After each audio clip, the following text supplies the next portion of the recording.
Bonjour à tous et bienvenue dans ce tout nouveau podcast tiré du blog lecarnetdigital.com. Je suis Sandre et aujourd'hui je reviens de vacances. Oui, je suis sûre que vous l'avez remarqué, il y avait un petit peu de pause dans les vidéos et même dans les podcasts et c'était normal. J'étais partie en vacances. C'est vrai que je ne vous ai pas trop prévenu, je suis désolée. Vous l'avez sûrement vu si vous me suivez sur Instagram, mais c'est vrai que j'ai pas osé faire une vidéo juste pour expliquer que je partais en vacances. Bref, donc me revoilà aujourd'hui et aujourd'hui je voudrais vous parler de comment une carotte et une boussole me permettent de rester motivée à dessiner. Alors évidemment, je suis rentrée de vacances il y a quelques semaines, malgré tout, et j'ai eu énormément de mal à m'y remettre. Pourquoi ? Tout simplement parce que j'avais complètement arrêté ma routine. Donc vous le savez sûrement, je suis illustratrice professionnelle dans le milieu du jeu vidéo, donc je dessine tous les jours. Alors pas 8 heures par jour, même si j'ai des horaires à 8 heures par jour, mais on dessine jamais 8 heures par jour en vrai. Mais tout ça pour dire que j'avais complètement arrêté cette routine, puisque j'étais partie en vacances et que j'avais complètement mis le dessin de côté évidemment. Quoique je dis ça, mais en fait non, j'avais fait un petit croquis quand même, pour le plaisir, à la gouache d'ailleurs. Mais bref, tout ça pour dire que voilà, j'ai complètement arrêté et se remettre dans cette routine, c'est toujours très compliqué quand on a arrêté pendant un certain nombre de temps. Et évidemment, plus le temps est long et plus c'est très difficile de s'y remettre. Alors là, du coup, vous vous demandez, mais quel est le rapport avec la carotte et la boussole ? Eh bien, en fait, c'est simple, c'est que pour pouvoir continuer à dessiner sans vraiment me poser de questions, ce qui fonctionne le mieux pour moi, j'ai remarqué qu'en fait, j'avais du mal à me mettre à faire des choses quand je réfléchissais trop. Et ça, c'est un truc que tous les débutants font, c'est une erreur de débutant de base, de se dire « Oui, mais attends, pour pouvoir dessiner, il me faut quel type de crayon ? Et puis, à ton avis, il faudrait quel type de logiciel ? Et puis, non, mais en même temps, il faudrait dessiner quoi pour vraiment s'améliorer ?» À un moment donné, j'ai envie de vous dire, arrêtez de vous poser autant de questions et dessinez, c'est tout. Alors cette histoire de boussole, c'est tout simplement pour vous dire de vous fixer des objectifs. Sachez un minimum là où vous voulez aller. C'est bien quand même de se faire un petit plan, de savoir un petit peu pourquoi est-ce qu'on veut dessiner, savoir qu'est-ce que on veut apprendre exactement à dessiner, parce que le dessin c'est quand même très large. Est-ce que vous voulez faire des personnages, est-ce que vous voulez faire des décors, est-ce que vous voulez apprendre le traditionnel ou est-ce que vous voulez apprendre tout ce qui est digital, Photoshop et tout ça. Et c'est important pour moi de se fixer un minimum des objectifs, parce que si vous partez comme ça au petit bonheur la chance, évidemment vous aurez déjà vous serez frustré parce que vous saurez pas si vous avez atteint ou non vos objectifs, et puis en plus vous allez prendre des chemins beaucoup trop longs en fait pour arriver au chemin où vous voulez vraiment atteindre, que le chemin que vous voulez atteindre. Et du coup, mais comment vous voulez rester motivé finalement ? Comment voulez-vous rester motivé alors qu'en fait, vous savez pas trop ce que vous faites, vous savez pas trop pourquoi vous le faites, vous savez pas trop comment le faire ? Vous voyez le truc un peu ? C'est un peu compliqué quand même de se dire que vous voulez faire quelque chose, mais en même temps vous savez pas quoi. Il faut quand même un minimum, définir votre objectif. Et ça, c'est un truc qui marche aussi pour la vie en général. Et il y a une citation de Lewis Carroll qui est vraiment chouette pour ça, qui est If you don't know where you're going, any road will get you there. Ce qui veut dire, si vous ne savez pas où vous allez, toutes les routes vous y mèneront. Ou même aucune route vous y mènera.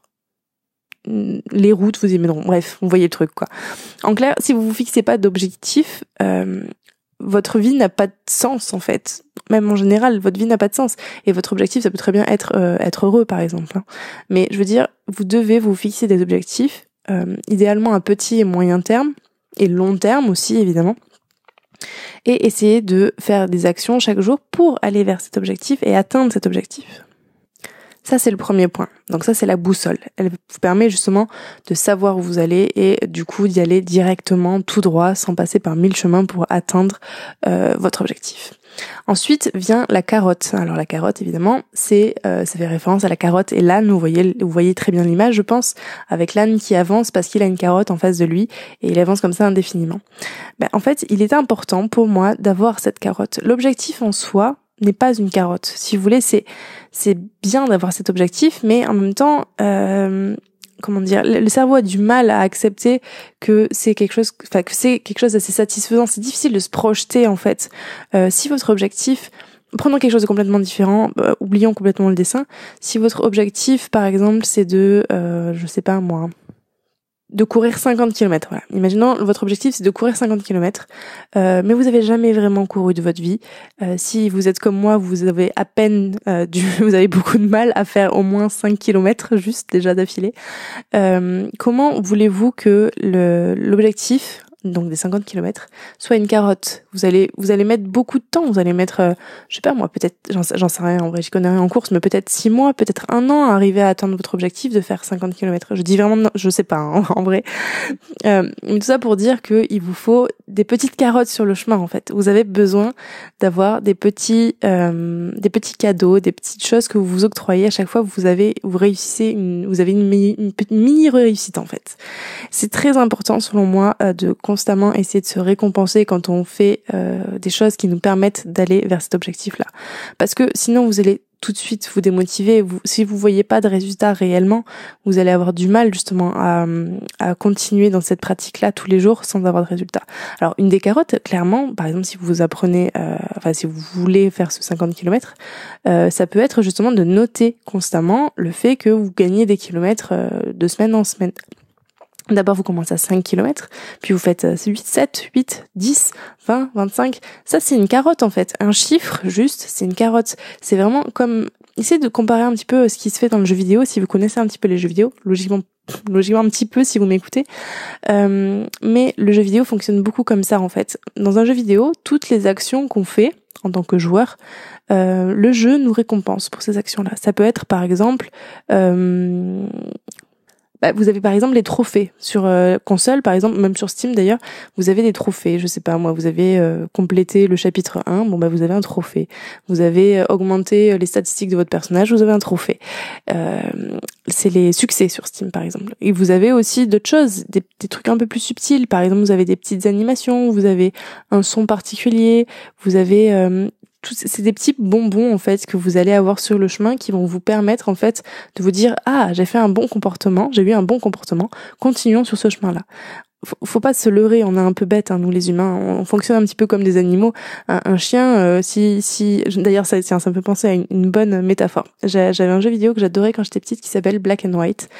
C'est un jeu en fait où on est Dieu, donc on a vraiment la main de Dieu et on contrôle en fait un village et on peut avoir des actions, on peut par exemple tirer les arbres, les replanter ailleurs, on peut soulever des villageois, on peut être méchant ou on peut être gentil. Et on a notamment une créature. Et cette créature-là, on peut l'éduquer en fonction des actions qu'elle fait. Donc on la laisse faire, elle va faire des choses avec les villageois, elle va par exemple prendre un villageois, puis le poser ailleurs, elle va prendre un arbre, puis peut-être, je sais pas moi, lancer l'arbre sur un des villageois. Et auquel cas, si c'est un comportement que vous ne voulez pas chez elle, vous allez la taper. Alors dit comme ça, c'est un peu violent, mais c'est un jeu très mignon en vrai. Et tout ça pour dire qu'en fait, petit à petit, votre créature va comprendre certaines actions et va savoir si elle doit faire ce comportement-là ou non.